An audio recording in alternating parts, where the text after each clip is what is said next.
Bienvenue sur Sololitude, le podcast qui s'adresse aux mamans solo par choix. Oui, vous avez bien entendu, c'est un réel désir de devenir maman solo qui nous pousse à choisir ce nouveau mode de vie. Depuis la loi en 2021 sur la PMA qui autorise les femmes seules et homosexuelles à devenir mères, nous sommes alors de plus en plus nombreuses à opter pour avoir un enfant sans homme. Cela ne veut pas dire que nous sommes contre les hommes, loin de là. Juste que la vie nous a menés à des histoires de vie différentes et réfléchies. C'est à partir de là que je m'intéresse à ce véritable choix, ce qui incite les femmes d'aujourd'hui à faire un bébé toute seule. Pour me présenter, je suis Émilie Aveline, ancienne infirmière depuis plus de 15 ans, praticienne en hypnose depuis 10 ans et j'accompagne régulièrement des femmes lors de leur parcours de parentalité. Ici, j'interviewe des mamans, mais aussi des professionnels afin d'étayer cette réflexion et d'apprendre des aléas de la parentalité avec tous les questionnements et bouleversements que cela engendre. Bienvenue sur Sololitude, bonne écoute.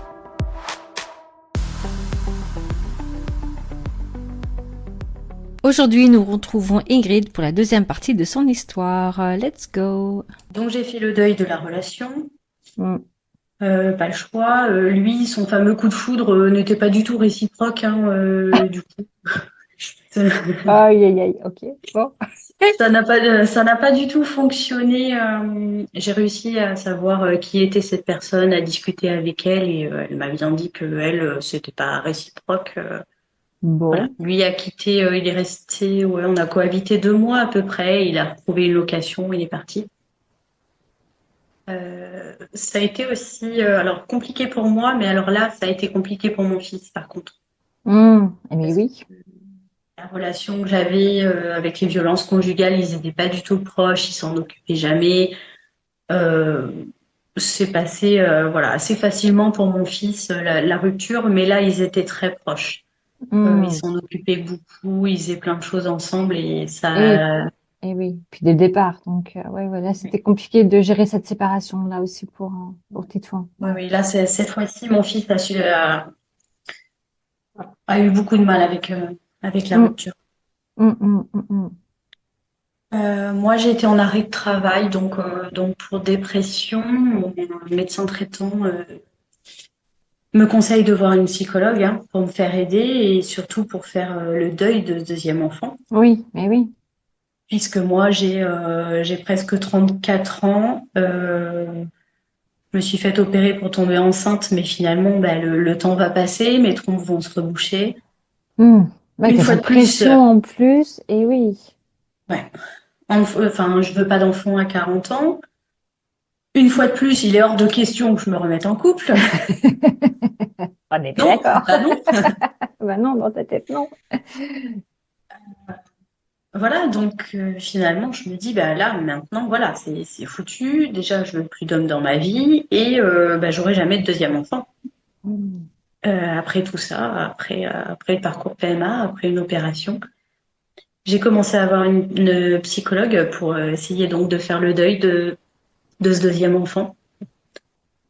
Et j'étais en train de devenir encore plus folle que d'aller mieux. Aïe, aïe, aïe. Ah oui, ok. Ah. Donc oui, C'est cette psychologue ne t'a pas aidé non plus à... Ok, oui, oui, oui, je comprends, mais oui, oui. Et malheureusement, oui, il y a des psychologues qui sont pas voilà, je veux dire plutôt ça, qui ne correspondent pas à soi et ça vaut le coup de chercher quand même. Mais après, on a de la force aussi, de la résilience et ça dépend de chacun, mais bon, des fois, ça colle pas. Bon, là, ça n'a pas coulé non plus. Non, non, non, j'arrivais pas du tout à me dire que j'aurais pas de deuxième enfant. Ouais, C'est impossible. Ouais. impossible. Et puis, un petit coin de ma tête savait que euh, la loi sur la PMA pour les mamans solo, les couples de femmes, était passée donc en juillet 2021. Mm. J'avais ça dans un petit coin de ma tête. Et puis voilà. Et c'est là que je me suis dit, mais pourquoi pas? En fait, c'est le seul moyen qui me reste pour avoir un deuxième enfant. J'ai déjà élevé mon fils qui a 9 ans, ouais, il avait Ah oui, à ce 9-10 moment-là, ans, oui. toute seule, Mhm. capable une fois, capable 2 fois. Oui. Voilà. Et donc là, je me suis lancée assez rapidement. Ok. J'ai passé mon premier coup de fil au Sécos de Bordeaux.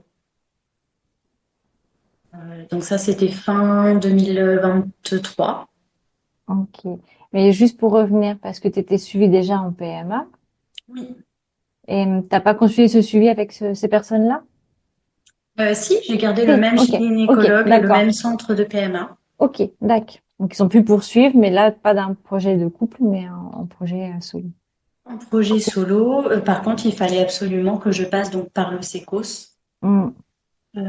qui se trouve à Bordeaux. À Bordeaux, d'accord. Oui, puisque là, il n'y avait plus d'hommes, hein. Donc il fallait des paillettes. Ok, donc passer par le Sécos. Ok, d'accord.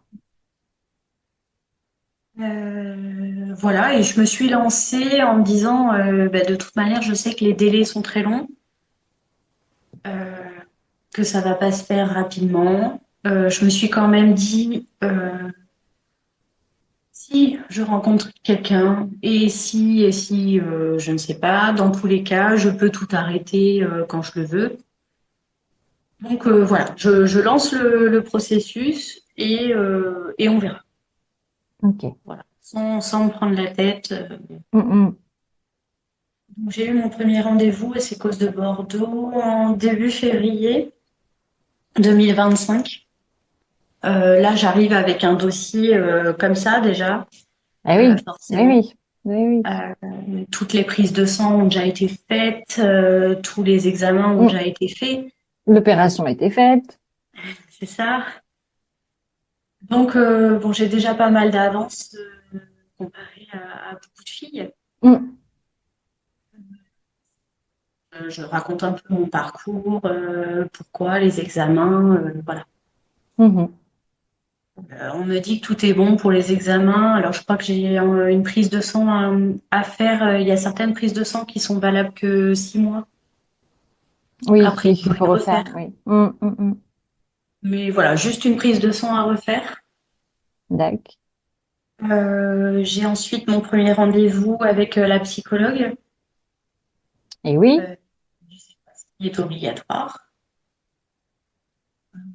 Donc, tout se passe bien avec la psychologue, aucun souci. On m'explique donc ensuite que mon dossier va passer en commission, savoir si oui ou non hmm. j'ai le droit de continuer le parcours. Le passage de la commission se fait au mois de mai, début mai 2025. Je reçois le courrier à la maison au mois de juin. Donc, comme quoi c'est accepté. D'accord. Je me dis, Bonne bon, c'est nouvelle. cool. Ça avance, mais je sais que bon, il y a encore du temps à passer. Donc,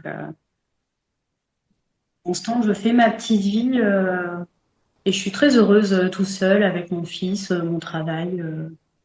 Voilà, enfin, je suis célibataire et bel et bien heureuse célibataire. En plus, en plein projet, donc vraiment, c'est plus du tout le moment de rencontrer quelqu'un. D'accord. Je refuse de rencontrer quelqu'un. Le moindre homme qui m'approche ou qui me parle, c'est Non, pas des rétros. voilà. J'en arrive même à répondre aux hommes que je suis mariée. Comme ça, au moins, on me laisse tranquille. Et voilà, j'en étais où la commission donc acceptait. Oui, Il y a ensuite le passage chez le notaire qui est obligatoire. oui, puisque là, il y a un donneur. Donc, par la loi en France, oui, il faut passer chez le notaire. Oui. Je passe chez le notaire au mois d'août. Au mois de septembre, j'ai un nouveau rendez-vous donc au Sécos de Bordeaux avec le biologiste. Donc là, pour qu'il m'explique la suite, me parle de la commission, ce qu'ils ont décidé pour moi, est-ce que je fais une insémination, une fécondation in vitro. À savoir que, oui, ce que j'ai pas dit aussi, c'est que mon premier rendez-vous avec le biologiste à Bordeaux, je lui explique donc que je me suis faite opérer des trompes et que bah, ça fait déjà 1 an passé. Mm. Donc Eh là, il oui. me dit, eh oui, donc fort risque que mes trompes soient rebouchées. Mm. Il m'explique que voilà, avec le temps qui va encore passer, Ça sera une fécondation in vitro obligatoirement pour moi. Oh, Aussitôt, enfin dès le départ, mon gynécologue au centre de PMA m'avait dit la même chose. Donc bon, voilà, ça je m'y attends. d'accord. Début septembre, donc je revois le biologiste et là il me dit tout est bon pour nous et on vous autorise 4 inséminations. Là, je ne comprends Bah, pas. Je regarde, voilà, exactement avec cette tête-là, mm, en lui je disant, ne mais comprends pas. bah oui, pourquoi des inséminations alors que mes trompes sont certainement toutes les deux rebouchées et que vous m'aviez dit que j'aurais une fécondation in vitro? Euh, bon, de là, il me dit parce que je suis jeune, parce que tous mes résultats sont bons et qu'aux dernières nouvelles, mes trompes étaient débouchées. Ben, dans ce cas, ils refont un examen, enfin, une hystérosalpingographie pour vérifier. Enfin, C'est ça. Bon, là, je me dis, mais qu'est-ce qui se passe? Qu'est-ce qu'ils font? Ça marchera jamais. Moi, une insémination, je sais ce que c'est déjà, les piqûres de mm. stimulation, etc. Les allers-retours au centre de PMA. Je me dis, je vais quand même pas faire tout ça pour Et rien. puis, Enfin, et bon, puis 4 inséminations avant de passer à une FIV. c'est ça. Mm, mm. Bon, alors je repars de Bordeaux avec tous mes papiers. Bon, je reprends rendez-vous avec mon gynécologue. On est début août, non, début octobre. Euh, Je lui dis, voilà, à Bordeaux, ils ont accepté 4 inséminations. Donc lui, il me regarde pareil, avec des gros yeux. Ah bon? Mm. Pourquoi? Il comprend pas. Limite, lui, il me dit aussi que c'est n'importe quoi, ça marchera pas. Pas du tout rassurant. Mm. On se dit mince, mais là, je vais où? Je fais quoi? Enfin, Il me dit, ce que je te conseille, c'est de refaire l'hystérosalpingographie oui. Eh oui. pour voir si tes trompes sont rebouchées ou non. Et dans ce cas, oui, insémination, pourquoi pas? Ça peut peut-être fonctionner, mais C'est ça. il faut Sauf que revérifier. cette fameuse hystéro, je l'ai déjà faite 2 fois. Donc une première fois où j'ai découvert qu'elles étaient bouchées et une deuxième fois les 6 mois après mon opération, Mhm. avant de faire la première insémination avec mon ex. Ok. Donc j'ai déjà fait 2 fois l'hystéro Oui. qui est pas agréable. Mm. Donc, je me dis faire 3 hystéros, euh, bon, Ah oui, une c'est troisième. une vraie décision. Bon, est-ce que j'en fais une troisième? Est-ce que je tente l'insémination? Est-ce que je passe directement à la FIV? Enfin, il y a tout ça qui se Passer bouscule là dans directement à ta la tête. FIV, c'est pas vraiment moi qui décide. Donc Ah, mais d'en discuter avec le gynécologue. ouais. Mais lui, Donc il de te là, recommande. Ouais, vas-y. je lui fais comprendre que j'ai pas vraiment envie de refaire cet examen. Ouais, ouais. Il me dit, bon, ce que je te propose, c'est qu'on fait 2 inséminations. Et au bout de la deuxième, si ça fonctionne pas, par contre, là, tu Bon, refais l'hystéro, tu refais l'examen. ok. Ah oui. Bon. Donc, tu dois quand même repasser par cette hystérosalpingographie. Donc, j'ai dit, d'accord, on fait comme ça. On tente les 2 premières inséminations et on voit après. Ouais, parce que tu es jeune aussi, que voilà. Donc, oui, oui. Bon, ok. Donc là, on est au mois d'octobre et il me dit, maintenant, tu prends la décision si tu veux. Ton prochain cycle, c'est parti. Mm, mm. Ah oui. Euh, Stimulation, contrôle de stimulation et première insémination. Mm, mm. Ouh. Où? Donc là, gros coup de stress hein, quand même. Ouais, ouais. Même Et si c'est c'est maintenant, voulu. et ça peut fonctionner. Enfin, il y a quand même. Alors moi, dans ma tête, non, je vais faire tout ça pour rien. Hein. Ah, ok, d'accord. Mais ça Non, s'enchaîne. Là, c'est parti. Ok, d'accord. j'y crois pas du tout, puisque Ah, oui, depuis le départ, on me dit que j'aurai une fécondation in vitro et que mes trompes seront rebouchées. d'accord. Donc bon, petit coup de stress quand même, parce que tout se met en route. Voilà, hein, c'est Et oui, ça s'enchaîne là. réel. Oui. Et donc voilà, mes dernières règles fin octobre, début des stimulations début novembre. Bon, je fais les choses. j'y crois pas, mais je le fais. Je fais mes allers-retours au centre de PMA, donc pour contrôler la stimulation, les ovaires, les follicules, etc. Le 12 novembre, on me dit que tout est bon. Je vais ovuler du côté droit. J'ai un seul follicule de mature parce Mhm. que la grosse crainte de ma part d'avoir des jumeaux. Ok. J'ai déjà un enfant, je suis maman solo. Je ne veux pas de jumeaux, non. D'accord. Certaines femmes en rêvent, mais pas moi, pas du tout. Mhm. Donc voilà. Donc on me dit que c'est bon. Le lendemain, je récupère la cuve d'azote. Je file au Sécos de Bordeaux récupérer mes paillettes. Le lendemain matin, je retourne au centre de PMA. Je laisse les paillettes pour la préparation. Et j'ai une insémination qui est prévue à 12h30, donc le 14 novembre. L'insémination se fait. Il reste donc 15 jours à attendre avant. Mhm. La prise de sang. euh, Pareil, j'y crois pas du tout, c'est impossible que ça fonctionne. 2 jours avant la prise de sang, parce qu'on est toujours impatiente quand même, Eh même oui. sans trop y croire. Je fais un test de grossesse à la maison qui se révèle positif, Waouh. avec un trait vraiment pas très foncé, mais le deuxième trait est bien là. Bon, alors là, je me dis, c'est pas possible. Qu'est-ce qui se passe? C'est positif? Ouais, j'y crois pas. Et puis surtout, très vite, je m'enflamme pas. Parce que j'y crois tellement pas. Hmm. Je fais un deuxième test pipi le lendemain où le trait a bien foncé. Bon.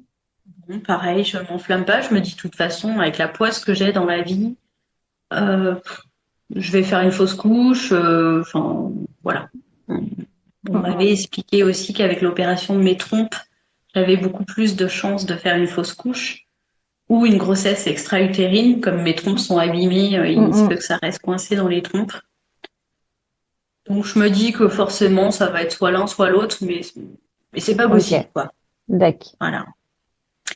Donc je fais ma première prise de sang où le taux est positif. Je fais la deuxième prise de sang 48 heures après, donc pour vérifier que le taux est bien doublé. Mhm. Quand Qu'il le taux augmente bien. double, ça veut dire que voilà, normalement qu'il n'y a pas de grossesse extra-utérine en tout cas. Mhm. Mhm. Le taux a bien doublé. Donc là, pareil, d'accord, je suis enceinte. J'ai beaucoup beaucoup de chance parce que ça a fonctionné du premier coup. Et oui, finalement, la trompette n'est pas bouchée, que finalement, ça fonctionne, et qu'il Et c'est ça. n'y a pas besoin de faire une FIV. Ok. Ouais. Euh, voilà, mais toujours dans un coin de ma tête, je vais forcément, bon, alors pas de grossesse extra-utérine, les taux augmentent bien, je fais plusieurs prises de sang, mais je me dis, je vais faire une fausse couche. Bon, il y a un truc Hein, qui va se passer de toute ouais, manière. Ok. ouais. Bon. Et finalement, Et puis arrive le 16 décembre où je fais mon écho de datation. Où là, je vois un bébé qui est bien placé, qui est bien dans l'utérus, et un bébé tout petit comme un grain de riz, mais avec un petit cœur qui bat, hum, bat déjà. hum. Et là, je commence à réaliser que tout va bien et qu'il est là et que je suis bel et bien enceinte et que le temps passe et que je ne fais pas de fausse couche. Et Hum. voilà. Waouh. Et aujourd'hui, Ouais, je commence à réaliser tout doucement. hum, Il faut savoir aussi que j'ai fait tout mon parcours PMA en tant que maman solo. J'en ai parlé à personne. Personne. Pas ce même que ma tu me meilleure disais, oui. amie. Ok, juste avant. Ah ouais, vraiment personne, personne. Tes proches, Non, pas du tout non plus, tes parents non plus. non, personne. Pas, Ok, non. toute seule. D'accord. Ouais, Ok. ouais. Donc de septembre, en fait, jusqu'à novembre, là où Décembre, il y a l'annonce de cette grossesse et la grossesse qui tient. Et donc, c'est à ce moment-là que tu te dis, moi, je vais les prévenir. J'ai prévenu très tard parce que toujours la peur de faire une fausse couche. Mm, mm. Et puis surtout, je me dis, maman cocotte, maintenant, t'en as parlé à personne. Et il va falloir, tu vas passer de, voilà, la séparation avec mon ex, je veux plus rien plus Oui. personne dans ma vie, à je suis enceinte. Donc là, personne ne va comprendre. Bon. Le temps passe. Finalement, ce petit secret et tout ce parcours que j'ai gardé pour moi, bah, ça m'a plu d'avoir Mm. ce secret et de faire ce parcours toute seule. Et j'ai finalement même plus envie de l'annoncer. Ok. Je me sens bien comme ça, dans ma petite bulle, là, mon petit Mm. secret, mon petit bonheur. Sauf que le temps passe et que j'ai du mal à cacher mon ventre. Et j'ai plus le choix, il va falloir l'annoncer. J'ai attendu donc la première échographie du premier trimestre, où tout allait très bien. Voilà, où j'ai pu voir mon bébé qui ressemble à un bébé. Mm. Euh, j'ai des vacances au ski qui sont prévues avec mon fils fin janvier parce que donc on adore le ski, on part tous les ans. Là, la première échographie donc du premier trimestre, j'ai demandé l'avis du gynécologue. Est-ce que je peux partir au ski ou pas? Mhm. Est-ce que je peux skier gentiment ou pas? Parce que je pars toute seule avec mon fils. Donc Eh si oui, oui, oui. on m'autorise pas à skier, mon fils va être déçu parce que bah, il pourra pas skier lui non Mm, mm. plus. Mm, mm. Bon, mais tout était réservé, payé, donc on m'autorise à partir et à skier gentiment, sans faire la folle, pas de Ouais. piste rouge, de piste noire, Mm. surtout pas de grosses chutes. Ouais. Voilà. Donc je pars et bah là j'ai plus le choix, il faut que j'annonce ma grossesse à mon fils. Je tenais à lui Ah, il annoncer n'était à pas au lui. courant non plus. Ah oui. Ah bah non, D'accord. Ok. non, non, il faut que je lui annonce à lui en premier, ça j'y tenais. Mm, mm. Et voilà, parce que lui, avant de partir au ski, ouais, on va faire les fous, on va faire les pistes rouges. Bon, il Aïe, est très. aïe, aïe. Ah oui, oui, oui, bien mordu. Ah là là là là. Ah bah non, mon petit bonhomme, en fait, on Et va pas moi, dans faire ma les tête, je me disais, non, fous. non, on va pas faire les fous, on va pas faire les pistes rouges. Ah oui, oui. Donc, le premier soir arrivé là-bas, je lui avais préparé une petite boîte surprise avec un t-shirt dedans avec marqué Futur grand frère. Mhm. Et voilà. Et comment il le prend? Plutôt bien. Bien, il est content. Il a été très surpris, bien sûr. Eh oui.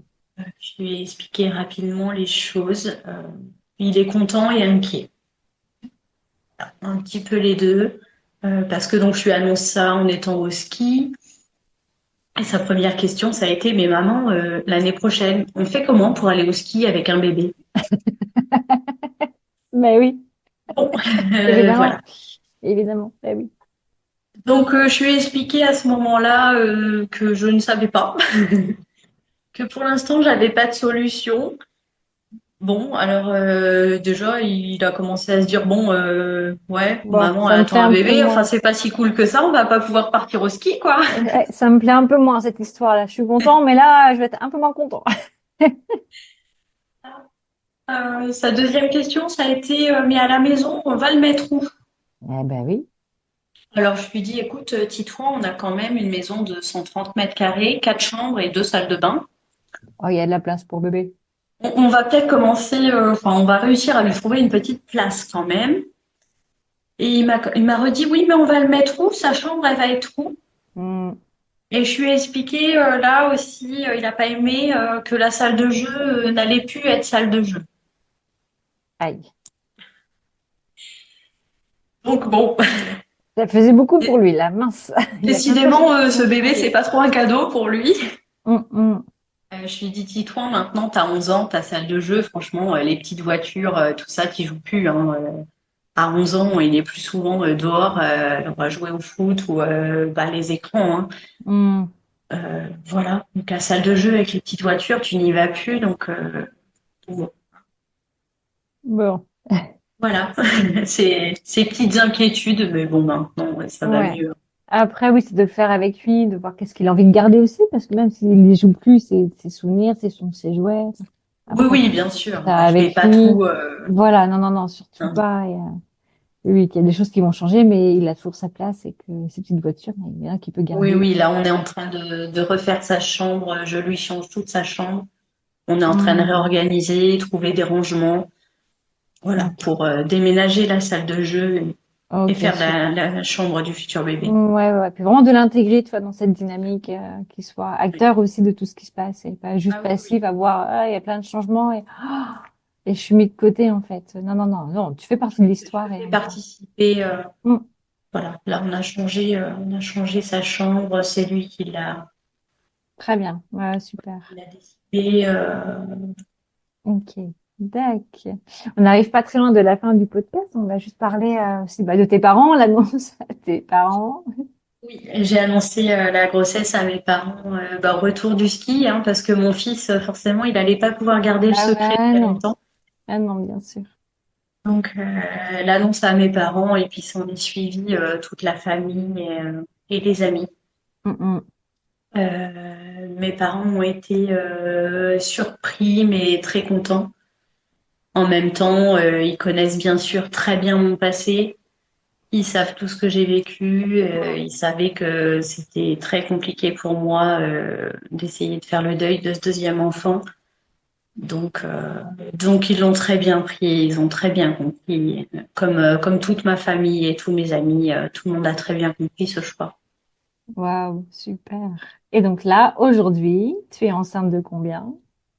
Je suis enceinte de 5 mois. Ok. Et tu sais si c'est un petit garçon ou une petite fille? Alors, je sais pas. J'ai fait justement mon échographie du deuxième trimestre hier. C'était hier le grand jour, l'écomorpho. Là aussi, j'ai beaucoup de chance. Mon fils a pu être présent pour cette échographie. Waouh. Euh, la sage-femme me l'a autorisé parce qu'il a 11 ans et il est assez grand. Hmm. Et puis vous êtes Euh, tous les deux déjà, donc oui, oui. ouais. Donc il a été très content hier de voir réellement, Hmm. autre qu'en photo, son petit frère ou sa petite sœur. Voilà, je suis très contente d'avoir partagé ce Ouais. moment avec lui.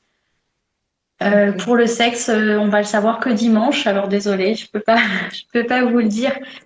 La sage-femme m'a mis la réponse dans une enveloppe qui est fermée parce qu'on fait la gender reveal dimanche avec toute la famille et les amis et on va apprendre le sexe tous en même temps.